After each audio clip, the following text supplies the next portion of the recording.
हाँ भो, कहानी मिट्टी की सौगंध। गांव का सवेर कुछ अलग ही होता है।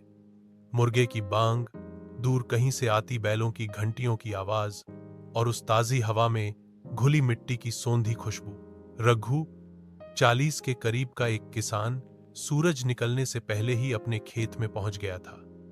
उसका चेहरा धूप में तपा हुआ था, हाथ खुरदरे और पैरों में पुरानी चप्पलें थीं, लेकिन उसकी आंखों में एक चमक थी, जैसे मिट्टी से उसका कोई पुराना रिश्ता हो। आज उसे धान की रोपाई करनी थी।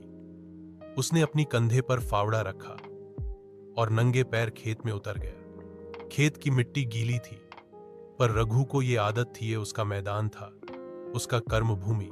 पानी में झुके झुके वो एक एक पौधा रोप रहा था। उसके पीछे पीछे उसका 8 साल का बेटा चिंटू भी उसी की नकल करने की कोशिश कर रहा था।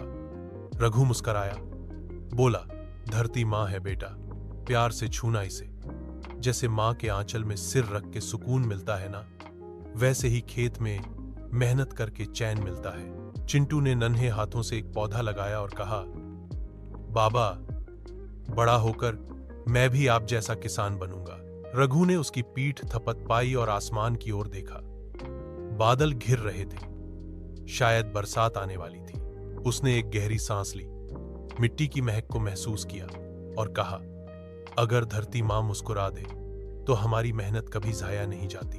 अगर आप चाहें तो मैं इस कहानी को और लंबा कर सकता हूं, या इसमें कोई ट्विस्ट जोड़ सकता हूं, जैसे बारिश की कमी, संघर्ष या कोई सामाजिक संदेश। बताएं,